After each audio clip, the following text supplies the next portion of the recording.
우리가 일본의 속국이었었고, 일본이 우리나라를 빼앗았었고, 우리가 일본에 속했었죠. 일제시대. 그리고 또 중국이 또, 굉장히 오랜 동안 거의 1000년 가까이, 1000년 이상이 될 수도 있고, 우리나라를 또 빼앗았었죠. 청나라로서 우리나라를 빼앗고, 그리고 또 명나라로서 우리나라를 빼앗고, 물론 명나라는 이제 이성계라는 사람이 자발적으로 갖다 바쳤죠. 자기는 그래서 그 명나라 황제의 신하왕으로서 한 자리 차지했죠. 조선왕으로, 명나라에 속한 조선왕으로. 이제 그랬는데, 우리나라의 그 고유한 유적들이 식민 지배, 말하자면 나라를 뺏겨가지고, 어떤 황제국, 일본 황제국 아니면 중국의 어떤 명나라 황제국 아니면 청나라 황제국 아니면 다른 원나라 황제국, 이렇게 그런 황제국의 지배를 받으면서 그 황제국들이 우리나라에 있었던 유물들을 많이, 자기네 나라의 그 지배 정책에 맞지 않는 그런 유물들을 많이 파괴를 했죠. 역사서를 없애는 작업도 그런 것일 수도 있고, 현지에 있는, 우리나라에 있는 그 유물을 파괴한다든지 아니면 유물을 조작한다든지 그런 짓을 하겠죠. 그런데 이제 일제시대를 들어서 말씀드린다면은, 일제시대 때 우리나라에 있던 많은 유물들이 조작되었는데, 그때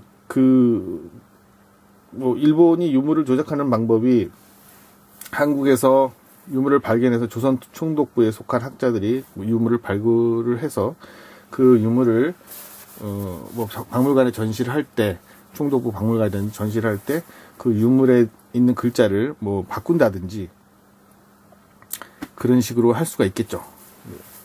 시기는 다릅니다만 칠지도에 있는 글자가 조작된 것을 제가 여러분들에게 말씀드리는 책을, 칠지도 형제라는 책을 썼는데, 그 책에서도 역시 그 칠지도에 있는 글자가 조작이 됐다는 것을, 일본에 의해서 조작이 되었다는 것을 제가 증명을 하였습니다. 근데 유물이 조작이 될 정도 수준이면은 조작을 하겠죠, 일본은. 그런데 그게 조작이 될 정도 수준이 넘으면은, 그러면은 유물에 대해서 그 사람들이 다른 조치를 하겠죠. 그냥 글자 몇 개를 바꿔서 조작이 되겠으면, 과거의 역사적 사실이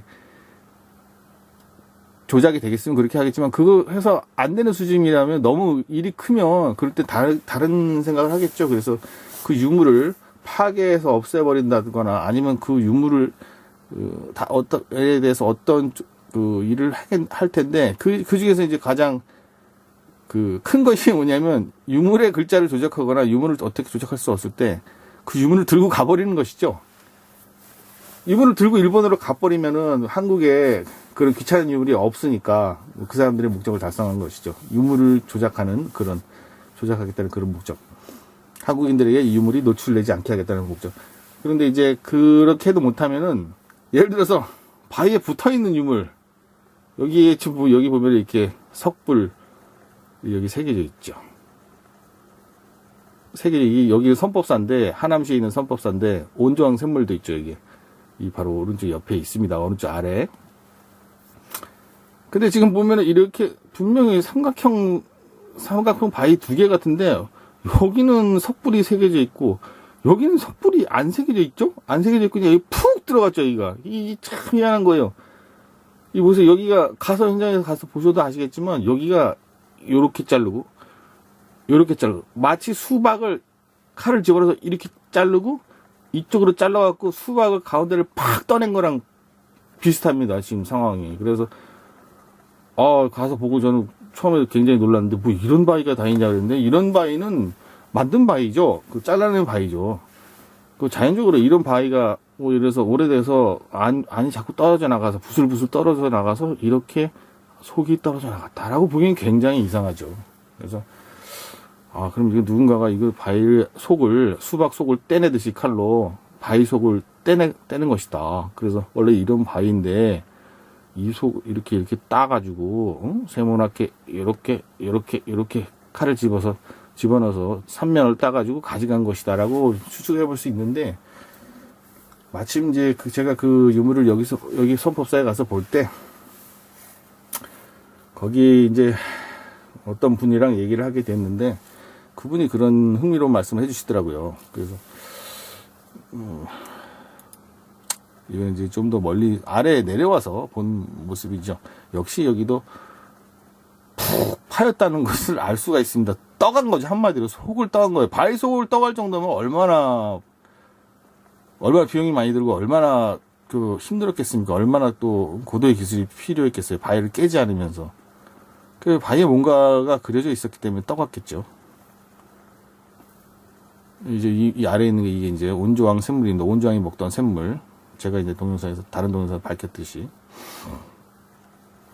근데 지금 보면은 이게 제가 아까 말씀에 이어서 말씀드린다면 여기 이제 있었을 때 어떤 분과 말씀을 나누게 되었는데 이야기를 나누게 되었는데 그분이 그러시더라고요.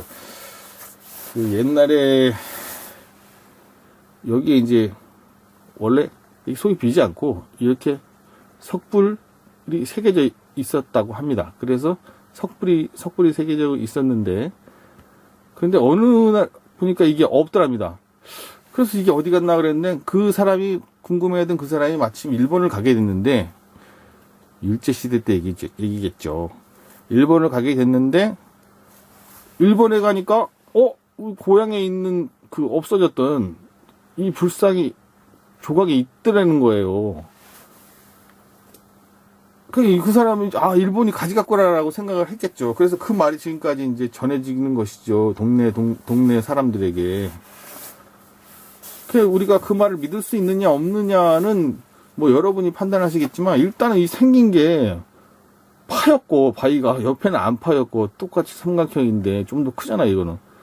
뭔가 공구에 아주 복잡한 체계적인 공구에 의해서 따진 것이고 속이 파진 것이고 그렇게 추측을 할 수 있는 거 아닙니까?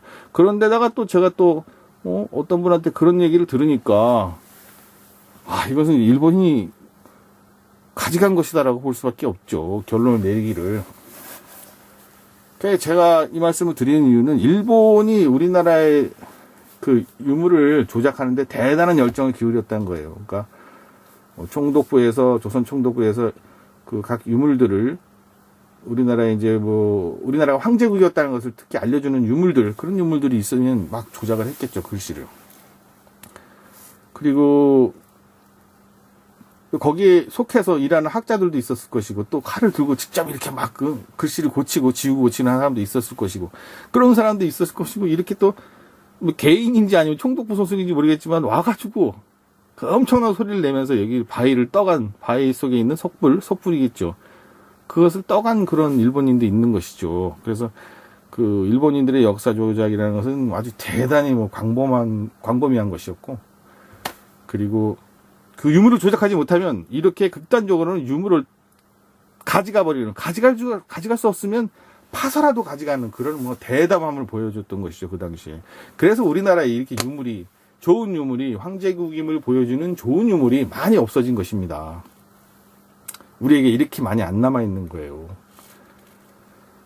아쉬운 일입니다만은 우리가 지금 우리에게 전해진 유물들 그런 것이 일본 일제시대를 거쳐서 온 유물들인데 조선 총독부가 넘겨준 유물들을 그 한국이 이제 받아서 그것을 이제 국립중앙박물관에 전시한 유물도 많이 있습니다. 그러니까 이제 그 사람들이 그냥 온전하게 줬느냐 아니면 조작을 해서 줬느냐 그거는 우리는 모르는 것이죠.